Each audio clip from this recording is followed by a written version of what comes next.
আমিও তিরমিজির একটা হাদিস 2306 নম্বর হাদিস, আল্লাহ রাসূল সাল্লাল্লাহু আলাইহি ওয়াসাল্লাম বলেন, হযরতে আবু হুরায়রা রাদিয়াল্লাহু তাআলা আনহু থেকে হাদিস বর্ণিত, আমাদের প্রতিযোগিতা দুনিয়া নিয়ে, আর মূলত ঈমানদারদের প্রতিযোগিতা হওয়ার কথা ছিল তাদের জীবনের সময় নিয়ে, ইবাদত নিয়ে, পাপ কাজ ছাড়া নেক কাজ ধরা নিয়ে। ঠিক কিনা জোরে বলেন। হযরত আবু হুরায়রা রাদিয়াল্লাহু তাআলা, আমরা জানা আছে আমরা যে দিনের পর দিন যাচ্ছে, মাসের পর মাস যাচ্ছে, সপ্তাহের পর সপ্তাহ যাচ্ছে, না নামাজ পড়ছি না কোরআন মাজিদ নিয়ে বসি। পরিণতি কি? নামাজও বাদ দিয়েছি, কোরআন মাজিদও বাদ দিয়েছি, কোরআনের বিধানাবলী বাদ দিয়েছি। আমাদের এই মুসলিম সমাজে অসংখ্য মুসলমান আছে যারা কোরআনুল কারীমের শতভাগ বিধান মানতে চায় না, মুখে স্বীকার করলে অন্তরে ধারণ করে না। কোরআনের রাজনীতি অনেক হাজার হাজার মুসলমান বিশ্বাস করে না, আছে কিনা এরকম? কোরআন দিয়া যে রাষ্ট্র চালানো যায়, আপনারা কি এটা মানেন কিনা? কোরআন দিয়া যে রাষ্ট্র চালানোর মতো সমস্ত উপকরণ কোরআন মাজিদে আছে, এটা আপনারা মানেন? এরকম কোটি মুসলমান আছে বাংলাদেশে যারা এটা মানে না, ঠিক কিনা? এরা মনে করেন কোরআন শুধু তেলাওয়াতের কিতাব, এরা মনে করে কোরআন শুধু পাঠ করার কিতাব, এটা ধর্মীয় কিতাব, এর বাইরে আর কিছু না। আর আল্লাহ বলেন কোরআন পরিপূর্ণ একটা জীবন ব্যবস্থা গোটা মানব জাতির জন্য, হুদাল লিন্নাস, এটা মানব জাতির জন্য হেদায়েতের একটা মাধ্যম। যুগ জিজ্ঞাসার যা আছে সব এখানে আছে, অথচ এই কোরআন থেকে মানুষ তার মুখ ফিরায় নেয়, দূরে চলে যায়। আল্লাহ রাব্বুল আলামিন বলেন, এভাবে যাদের জিন্দেগি চলতে থাকে, আল্লাহ রাসূল সাল্লাল্লাহু আলাইহি সাল্লাম আমাদেরকে সতর্ক করে বলেছেন, আরে দুনিয়া নিয়েতে অনেক প্রতিযোগিতা করলা বান্দা, এবার একটু থামো, জীবনকে একটু জিজ্ঞাসা করো, নিজেকে জিজ্ঞাসা করো, কিসের অপেক্ষা করছো? কতদিন গেলে পরে আর ইবাদতে আত্মনিয়োগ করবা? কতদিন গেলে পরে কোরআন নিয়ে বসবা? কতদিন গেলে পরে তোমার নামাজ পড়ার সময় হবে? কতদিন গেলে পরে তুমি তোমার স্রষ্টার কথা স্মরণ হবে? কতদিন গেলে পরে তুমি আল্লাহর কোরআনকে নিয়ে বসবা, নীরবে তেলাওয়াত করবা, চোখের পানি ছাড়বা? এটা কতদিন গেলে? আমাদেরকে তো, আমরা তো ধোঁকার মধ্যে পড়ে আছি, ধোঁকায়। যুবক যারা আছে তারা মনে করে বয়স যখন বাড়বে, বুড়া হবে, তখন নামাজ কালাম কিছু করবো না, ঠিক না? জীবন এমনি চলে না। এই জন্য আল্লাহ রাসূল সাল্লাল্লাহু আলাইহি ওয়াসাল্লাম বলেন, শোনো, বাদিরু বিল আমালি সাবআ, 7টা বিষয়ে সতর্ক হও। এই 7টা বিষয় তোমাদের জীবনে ঘটবার আগেই নিজেরা এই বিষয়গুলো থেকে সতর্ক হয়ে যাও, প্রতিযোগিতা করো, সতর্ক হও। 1 নম্বরে আল্লাহ রাসূল বলেন, হাল তানজুরুনা ইল্লা ফাকরান মুনসিয়া, তোমরা কি সেই সময়ের অপেক্ষায় আছো এমন দারিদ্রের যা আল্লাহকে ভুলিয়ে দেয়? মানুষের জীবনে কি সবসময় একরকম যায়? সকালবেলার ধনী সন্ধ্যাবেলায় গরিব হইতে পারে না? জোরে বলেন, পারে না? গতকালকে এমন একজন আমারে ফোন দিছিলেন, আমি আমার জীবদ্দশায় দেখছি ওনার অনেক প্রভাব প্রতিপত্তি, অর্থ সম্পদ সব ছিল, অথচ আল্লাহর বান্দা এখন সাহায্যের জন্য মানুষের কাছে হাত বাড়ায়। ফোন দিছে আমারে, আমি অবাক হয়েছি, অথচ তার কাছে সম্মান সম্পদ কোনোটার অভাব ছিল না, এখন মানুষের সাহায্য ছাড়া সে চলতে পারে না। এই জন্যই মানুষ সকালে ধনী থাকে আর সন্ধ্যায় গরিব হয়ে যাইতে পারে, এটা অস্বাভাবিক কিছু নয়। আচ্ছা, আপনারা আমারে ফকির বানাইতে আল্লাহর ঘন্টার পর ঘন্টা সময় লাগবে? জোরে বলেন না, ঘন্টার পর ঘন্টা সময় লাগবে? না না না। রাশিয়াতে দেখলেন না 8.8 মাত্রার একটা ভূমিকম্প হয়েছে, দেখছেন তো নাকি পত্রপত্রিকায়? কত পয়েন্ট? 8.8 মাত্রার একটা ভূমিকম্প হয়েছে। আমাদের এই সোনার বাংলাদেশে যদি 8.8 মাত্রার একটা ভূমিকম্প হয়, আজকের জমিদার সন্ধ্যাবেলায় বাটি নিয়ে, ভিক্ষা করার বাটি নিয়ে রাস্তায় নামতে হবে, যদি জীবিত থাকি আর কি। বাসার যা আছে সব শেষ। 8.8 মাত্রার ভূমিকম্প হলে ঢাকা শহরে থাকবে না কিছু, আপনার বিল্ডিং আপনার মাথার উপরে পড়বে, জীবন্ত কবর হবে। ভূমিকম্প হওয়ার জন্য কি ঘন্টার পর ঘন্টা সময় লাগে? 1-2 মিনিটই তো যথেষ্ট। ঠিক না? এজন্য আল্লাহ রাসূল সাল্লাল্লাহু আলাইহি ওয়াসাল্লাম বলেন, হাল তানজুরুনা ইল্লা ফাকরান মুনসিয়া, তোমরা কি অপেক্ষায় আছো এমন দারিদ্র্যের যা আল্লাহকে ভুলিয়ে দেয়? মানুষ যখন দরিদ্রতার মধ্যে পড়ে যায় তখন আল্লাহরে ভুলে যায়। ঠিক কিনা জুড়ে বলেন? আমাদের দেশে রিকশাওয়ালার দিকে দেখবেন, খেটে খাওয়া মানুষগুলোর দিকে তাকায় দেখবেন, কিসের নামাজ কিসের রোজা এগুলোর কথা বললে আরো উল্টা বলে গরিবের কোনো নামাজ রোজা নাই, আপনারা পড়েন গিয়া, বলে কিনা? গরিবের আবার নামাজ রোজা কিসের? কত রিকশাওয়ালা, কত ভ্যানওয়ালা, ঠেলা গাড়িওয়ালা, কত শ্রমিক দেখবেন রাস্তা এখন ঘুরতেছে, আজকে জুমার দিন, ও জানেও না আজকে জুমার দিন। আছে কিনা এমন? এই গরিবই কিন্তু মুসিবত, এই দারিদ্রতা মুসিবত। এই জন্য আল্লাহ রাসূল বলেন, হে দুনিয়ার মানুষ, তোমরা কি ওই সময়ের অপেক্ষায় আছো যে তোমরা এমন দারিদ্রতা তোমাদেরকে গ্রাস করবে, তোমরা মানসিয়া, তোমরা তোমাদের স্রষ্টাকে ভুলে যাইবা, সময় করার সময়, স্মরণ করার সময় তোমার হবে না। 2 নম্বরে আল্লাহ রাসূল সাল্লাল্লাহু আলাইহি সাল্লাম বলেন, আও গিনা মুতগিয়া, অথবা এমন সম্পদের মালিক হয়ে যাবে, সম্পদ পেয়ে তুমি তোমার মালিকের অবাধ্য হয়ে যাইবা। আচ্ছা, তুমি কি এমন ধনাঢ্য হওয়ার, যা আল্লাহর নাফরমানিতে লিপ্ত হতে হয়, এমন ধনাঢ্য হওয়ার অপেক্ষায় আছো? আমরা আমাদের সমাজে ধনী হওয়ার একটা প্রতিযোগিতা আমাদের আছে না? কথা বলেন না কেন? আমাদের আছে মাল কারাকারি করার প্রতিযোগিতা, কার মাল কে কেড়ে নেবে। কথা বলেন না কেন? হ্যাঁ, কার মাল কে কারবে, কারটা কে ধরবে, কারটা কে মারবে। একদম লো লেভেল থেকে নিয়ে হাই লেভেল পর্যন্ত দুর্নীতি। দুর্নীতি আপনারা মনে করেন খালি সচিবালয়ে চলে? হ্যাঁ, দুর্নীতি এমন কোন খাত নাই যে বাংলাদেশে চলে না। দুর্নীতি এমন কোন বিভাগ নাই, এমন কোন সেক্টর নাই যে চলে না। একটা সেক্টর বলা যাবে না যে এখানে দুর্নীতি নাই। গ্রামের মানুষ, ছোটবেলায় শুনতাম বলতো গ্রামের মানুষ নাকি সহজ সরল। আস্তাগফিরুল্লাহ আলাইহি। আপনি গ্রামে গিয়া দেখেন, গ্রামের মানুষের মতো বাটপার শহরের মানুষ চিন্তা করতে পারে। রাগ করলে, কষ্ট পাইছেন, যান না গ্রামে, যান, কয়েক মাস বসবাস করেন, আপনারে বিক্রি কইরা 27 পানের উপরে উঠাই দেবে। আছে না এরকম? কিছুটা টাকা পয়সার মালিক হয়েছে তো এখন চার দোকানে চা খাবে আর সারা দিন মানুষের গীবত করবে। আছে না? আর কেউ কারো কল্যাণ, কেউ কারো মঙ্গল, কেউ কারো উন্নতি বিন্দু পরিমাণ বরদাস্ত করতে পারে না। ঠিক কিনা জোরে বলেন? গ্রামের একটা মানুষ উপরে উঠতেছে, তার সম্পদের সমৃদ্ধি, শিক্ষা দীক্ষা সব দিক দিয়ে বাড়তেছে না, অন্যজনের ঘুম নাই, ঘুম হারাম হয়ে গেছে। এর টেনে কেমনে নিচে নামাইতো? কি বলেন? হ্যাঁ, সীমানা ধাক্কাইতে কোদাল দিয়ে আইল কাটতে কাটতে, আইল ছিলেন তো, আইল এটা চলে না গ্রামে, আইল কাটা চলে না, আইল কাটা চলে না, সীমানা ধাক্কি চলে না, সীমানা নিয়ে ধাক্কি করে মারামারি করে প্রতিদিন প্রতি মাসেই তো মানুষ মরছে বাংলাদেশে। মরতেছে কিনা জুড়ে বলেন না কেন? এমন কোন আকাম কুকাম নাই গ্রামে, এটা চলে না, এখন সব চলে। আর শহরে তো মানুষ যার যার কাজ নিয়ে ব্যস্ত, আর গ্রামের মানুষ আরেকজনের নিয়ে ব্যস্ত। কথা বুঝতে পারছেন? ঠিক আছে কিনা? আরেকজনের নিয়ে ব্যস্ত। সম্পদের এক প্রতিযোগিতা আমাদের মধ্যে খুব বেশি প্রয়োগ হয়ে গেছে। মালিক হওয়া, সম্পদের মালিক হওয়া। কোদাল একটা কান্দে নিয়ে ক্ষেতের আইল কাটতে কাটতে আরেকজনের ক্ষেতের ভিতরে 2 হাত ঢুকাই দিচ্ছে। কি ভাই, আছে না? আছে না?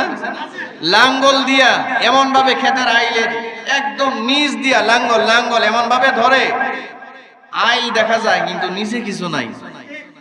বৃষ্টি হওয়ার সাথে সাথে আইল ভেঙে পড়ে, তার মোটামুটি 2-4-5 ইঞ্চি জায়গা বাড়লো।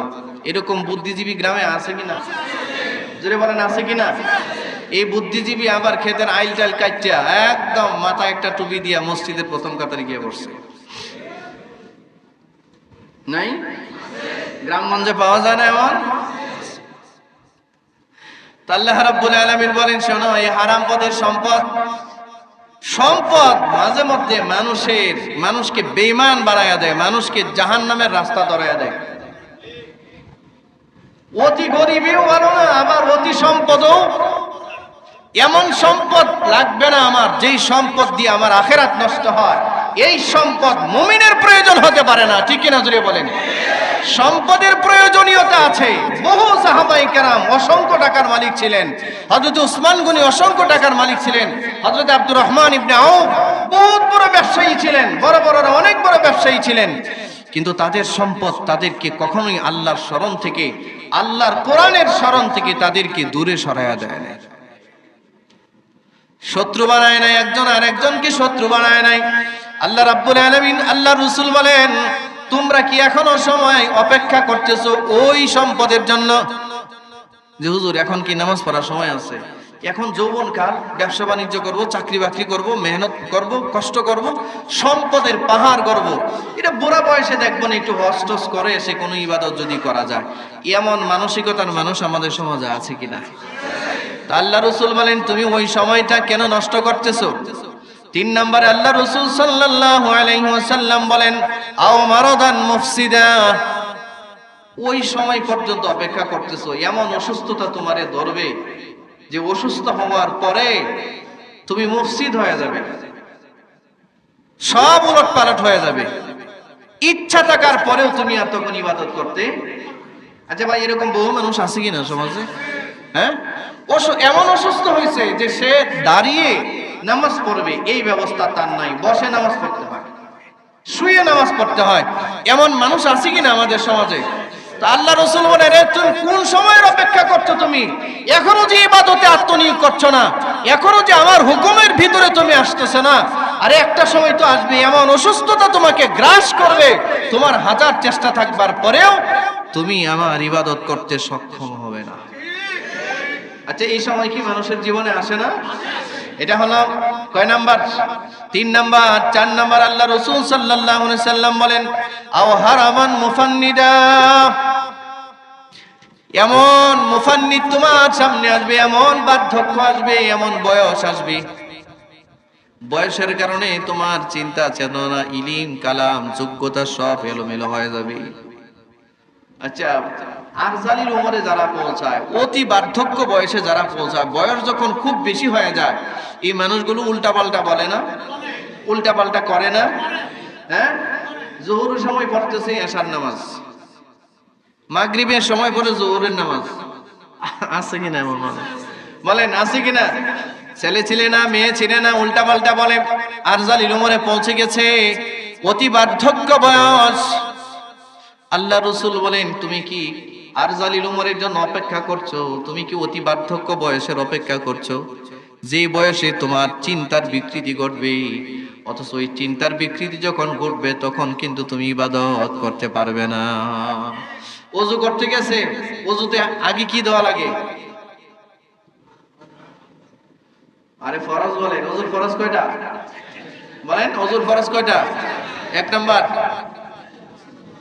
মুখ ধোয়া, মুখ বলেন, সমস্ত মুখ ধোয়া। 2 নাম্বার, হ্যাঁ, 2 হাত কবজি পর্যন্ত ধোয়া। 3 নাম্বার, মাথা মাসা করে। 4 নাম্বার, পা টাকনু পর্যন্ত। এমন মানুষ নাই যে ওযু করতে পারে না। এমন বয়স হয়েছে, ওযু তো দূরের কথা, নিজে টয়লেটে নিজে যেতেই পারে না। আছে না? তো আল্লাহ রাসূল বলেন, শোনো, আও হারামা মুফান্নিদা, এমন বয়স পর্যন্ত কি তুমি অপেক্ষা করতেছো যখন তোমার মস্তিষ্ক বিকৃত হয়ে যাবে, উল্টাপাল্টা বলবা। এরপরে 5 নাম্বার আল্লাহ রাসূল সাল্লাল্লাহু আলাইহি সাল্লাম বলেন, আও মাউতান মুজহিজান, এমন সময়ের জন্য কি তুমি অপেক্ষা করতেছো হঠাৎ করে মরণ তোমার সামনে এসে যাবে। হঠাৎ করে মরণ এসে গেছে। ও ভাই, এমন হইতে পারে না আমরা যারা এখানে বসা মসজিদ থেকে বের হয়ে আর বাসায় যাইতে পারবো না, এমন হইতে পারে না? হঠাৎ মরণ, হঠাৎ রোড অ্যাক্সিডেন্টে হঠাৎ মরণ, হার্ট অ্যাটাকে হঠাৎ মরণ। তো তুমি এত লম্বা চিন্তা কেন করছো যে তোমার বয়স হবে, তুমি লম্বা জীবন পাইবা, হজ করবা, তারপরে শেষ বয়সে ইবাদত করবা? এই সময়টা পাইলে না তুমি, আল্লাহ রাসূল বলেন, আরে তুমি তো এই সময় নাও পাইতে পারো, হঠাৎ মরণ তোমাকে গ্রাস করতে পারে। এরপরে 6 নম্বরে আল্লাহ রাসূল সাল্লাল্লাহু আলাইহি ওয়াসাল্লাম বলেন আবিদ দাজ্জাল ফাশাররু গায়মিন ইনতাজার। এটা হচ্ছে 6 নম্বর। আল্লাহ রাসূল বলেন তুমি কি দাজ্জালের ফিতনার জন্য অপেক্ষা করতেছো, যে দাজ্জাল তোমার এসে বিভ্রান্ত করবে, বেঈমান বানাবে, এই পর্যন্ত কি তুমি অপেক্ষা করতেছো নাকি? আল্লাহ দাজ্জালের ফিতনা থেকে আমাদেরকে হেফাজত করো। হাদিসের মধ্যে আল্লাহ রাসূল বলেছেন আমার উম্মতের জন্য সবচেয়ে বড় ফিতনা আমি যা ভয় করি এটা হচ্ছে দাজ্জালের ফিতনা। কিসের ফিতনা? এজন্য আল্লাহ রাসূল সাল্লাল্লাহু আলাইহি ওয়াসাল্লাম দোয়া শিখাইছেন আল্লাহুম্মা ইন্নী আউযু বিকা মিন ফিতনাতিল মাসিহিদ দাজ্জাল। বারবার দোয়া করতেন নবীজি, বারবারই দোয়া করতেন আল্লাহ আমাকে আপনি কানা দাজ্জাল, আমাকে আপনি নিকৃষ্ট কাফের দাজ্জালের ফিতনা থেকে হেফাজত করেন, আমার উম্মতকে আপনি হেফাজত করেন। আল্লাহ রাসূল বলেন তুমি এমন অলস হইলা কেন, এত বড় স্বপ্ন দেখে কেন? হঠাৎ করে তো দাজ্জালের ফিতনা তোমার সামনে চলে আসতে পারে। এরপরে 7 নম্বরে আল্লাহ রাসূল সাল্লাল্লাহু আলাইহি ওয়াসাল্লাম বলেন আবিস সাআতা ফাসসাআতু আদহা ওয়া আমার। আল্লাহ রাসূল বলেন শোনো কিয়ামতের অপেক্ষায় কি তুমি আছো, যে কিয়ামত হইলে পরে তুমি ভালো হইবা, এর আগে আর তুমি ভালো হইবা না, এই অপেক্ষায় কি তুমি বসে আছো? কিয়ামত 2 প্রকার, এটা কিয়ামতে কুবরা, এটা কিয়ামতে সুগরা। কিয়ামতে কুবরা হচ্ছে বড় কিয়ামত, যখন আসমান জমিন সব ধ্বংস হবে। আর কিয়ামতে সুগরা হচ্ছে মানুষের মৃত্যুর সময়, যখন তার সাকরাত শুরু হয়। একটা মানুষ যখন মারা যায়, যে যেদিন মারা যায় এই দিনই তার কিয়ামত। আমি যেদিন মারা যাব সেদিনই আমার কিয়ামত। আল্লাহ রাসূল সাল্লাল্লাহু আলাইহি ওয়াসাল্লাম বলেন হে উম্মত শোনো, তুমি কি ওই দিনের অপেক্ষায় আছো যে তোমার কিয়ামত সামনে চলে আসছে? আচ্ছা কারো যদি মরণ সামনে চলে আসে, মালাকুল মউত সামনে এসে যায়, তার জন্য কি তওবার দরজা খোলা আছে? জোরে বলেন না। তার জন্য কি তওবার দরজা খোলা আছে? তার জন্য তওবার দরজা খোলা নাই। সে শুধু তাই না, মালাকুল মউত তার দৃষ্টি সীমার ভিতরে আসার সাথে সাথে তার তওবার দরজা বন্ধ হয়ে যাবে। সম্মানিত ভাইয়েরা আমার, এই যে কয়েকটা ধোঁকা, 7 প্রকারের ধোঁকা, এই ধোঁকাগুলো আমাদের মধ্যে আছে কিনা বলেন? এই 7 প্রকারের ধোঁকা আছে কিনা? আমরা অপেক্ষা, গরিব যারা গরিবরা বলে হুজুর নামাজ কালাম পড়েন, আপনারা পড়েন, জান আমরা গরিব মানুষ, কাজ কাম করে জীবন চালাই, আমাদের জন্য নামাজ কালাম না। অথচ হাদিসে আল্লাহ রাসূল বলছেন একজন গরিব ইমানদার, গরিব একটা গরিব ইমানদার, এ যদি কোন রকম ঈমান আমল নিয়ে ফরজ ইবাদত গুলো করে আল্লাহর কাছে চলে যেতে পারে, একজন ধনী ইমানদারের চেয়ে 500 বছর আগে জান্নাতে যাবে। জোরে বলেন না সুবহানাল্লাহ। এটা কোন গরিব ইমানদার যে নামাজ পড়ে না, যে রোজা রাখে না? হ্যাঁ, আহা, এমন বহু গরিব আছে, এর দুনিয়াও বরবাদ, আখিরাতও বরবাদ হয়ে গেছে। আল্লাহ থেকে আমাদেরকে হেফাজত করো। আবার একদল ধনী মানুষ আছে, ধনী বিশাল সম্পদের মালিক হওয়ার পর সে আল্লাহর অবাধ্য হয়ে গেছে। আছে না? আগে ঘরে থাকতো, এখন আর ঘরে থাকে না, এখন 5 স্টার হোটেলে থাকে। ও ভাই, আছে না এরকম মানুষ? হ্যাঁ, এখন সে গুনার আড্ডায় যাইতে ভালো লাগে, এখন সে পাপের আড্ডায়, মদের আড্ডাখানায় বসতে তার ভালো লাগে।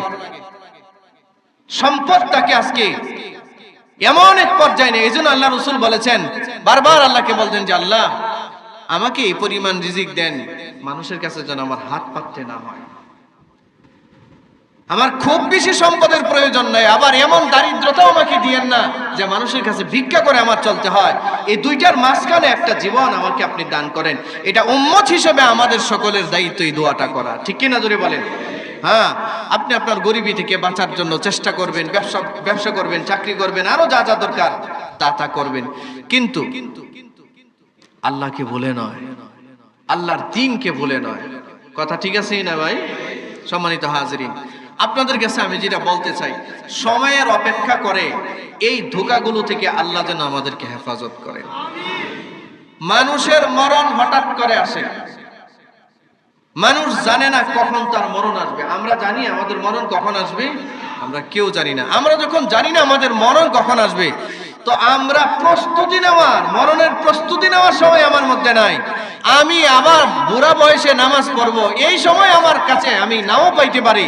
আমি যৌবন চলে যাওয়ার পরে বৃদ্ধ বয়সী ইবাদতে আত্মনিয়োগ করব, এটা আমার জীবনে নাও হতে পারে।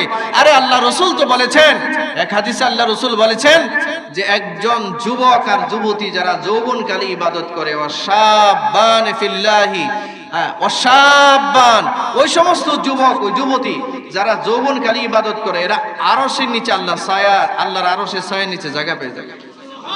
যৌবন বয়স। হাদিসের মধ্যে আসছে, তাফসীরি কিতাবের মধ্যে আসছে, 3 প্রকার মানুষ আল্লাহর পক্ষ থেকে পেনশন পায়। কয় প্রকার? হুজুরে কয় না।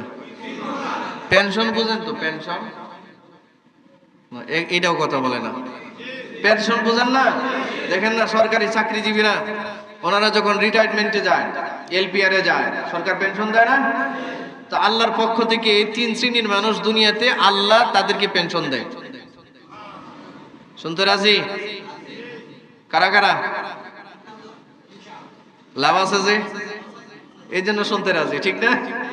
আচ্ছা, 1 নাম্বার পেনশনদারি। 1 নাম্বার হাদিসে আল্লাহ রাসূল বলেন, যৌবনকালে যারা ইবাদত করে বুড়া বয়সে ওই ইবাদতের পেনশন চলমান থাকে। যৌবনকালে যারা তাহাজ্জুদ পড়ে, 5 ওয়াক্ত নামাজ পড়ে, কোরআন তেলাওয়াত করে, বয়স যখন বেড়ে যায় নামাজ পড়তে পারে না, যোহরের সময় আসরের নামাজ পড়ে, আসরের সময় এশার নামাজ পড়ে, এমন মানুষ আছে কিনা? কারণ তার মস্তিষ্ক বিকৃত হয়ে গেছে, এখন আর বুঝে না, আরজালির উমর হয়ে গেছে। আচ্ছা, যোহরের সময় মাগরিবের নামাজ পড়লে হবে তো? হ্যাঁ, ওযু করার সময় দইব মুখ, দোয়া শুরু করছে পা, হাত পা ধুয়ে চলে আসছে, আইসা বলে আমি ওযু করছি, হবে তো ওযু? হবে? হবে না। ও ভাইরা, আল্লাহ রাসূল বলেন, যৌবনকালে একটা মানুষ সুস্থ অবস্থায় যখন ইবাদত করে, যোহরের নামাজ পড়ে, আসে, এটা লম্বা হাদিস আছে, লম্বা হাদিস বলার সময় নাই। একটুকরা হচ্ছে মানুষ যখন আরজালিল উমরে পৌঁছায়, এই যে বাম কাদের ফেরেশতা যখন দেখে যে এক বুড়া নামাজ পড়তেছে, মাগরিবের সময় পড়তেছে যোহরের নামাজ, তো এই ফেরেশতা, ডান কাদের ফেরেশতারে বলে, বস এ কি করে? এই তো মাগরিবের সময় যোহরের নামাজ পড়তেছেন, এ কি করা? গুনাহ লেখবো নি, পাপ লেখবো নি? তো এই ফেরেশতা বলে, এটা তো একটু জিজ্ঞেস করা লাগবো। আল্লাহকে বলে যে, আল্লাহ এটা তো মাগরিবের সময় পড়তেছে যোহরের নামাজ, কি করা? তো আল্লাহ বলেন, বয়স কত? আপনারা ভাবতেছেন গল্প বলতেছি না? গল্প না, ইবনে মাজার হাদিস বলতেছি, আমি পরে তারপরে বলতেছি। জিজ্ঞাসা করেন বয়স কত? বলে, আল্লাহ বয়স তো 80-র উপরে। ও 80-র উপরে? 80-র উপরে বয়স, এ তো আসিরুল্লাহ। তো আল্লাহর পক্ষ থেকে বন্দি, এ তো বুড়া মানুষ। আচ্ছা, একটা কাজ করো, এর আমলনামা তোমার কাছে আছে না? আছে তো, দেখো তো এ 20-25 বছর বয়সে কি করছে। 20 থেকে শুরু করে 40 বছরের মাঝখানে তার আমলনামাটা একটু খুলো, দেখো তো কি করছে। তো ডান কাদের ফেরেশতা আমলনামা খুলে খুলে দেখে 20 থেকে 40 বছর বয়স, যৌবনকাল, পূর্ণ যৌবন। দেখে 5 ওয়াক্ত নামাজ যথাযথ পড়ছে, রোজা রাখছে, যাকাত দিছে, তাহাজ্জুদের নামাজ পড়ছে, কোরআন তেলাওয়াত করছে। ফেরেশতা এই রিপোর্ট আল্লাহকে দেওয়ার পর আল্লাহ বলেন, আমার বান্দা যদি এখন মাগরিবের সময় যোহরের নামাজ পড়ে, বা পড়ুক আর না পড়ুক, যাই করুক না করুক, যৌবনকালে যা করছে প্রতিদিন তার সেই ইবাদত প্রতিদিন নতুন করে তুমি নবায়ন করতে থাকো। এ নামাজ পড়লেও লিখতে হবে, না পড়লেও লিখতে হবে। যোহরের সময় মাগরিব পড়লেও লেখা লাগবে ইবাদত, না পড়লেও লেখা লাগবে ইবাদত। সুবহানাল্লাহ। বার্ধক্যে, অতি বার্ধক্যে কেউ যদি পৌঁছে যায়, 1 নাম্বার পেনশন এটা। কয় নাম্বার? জোরে বলেন, কয় নাম্বার পেনশন এটা?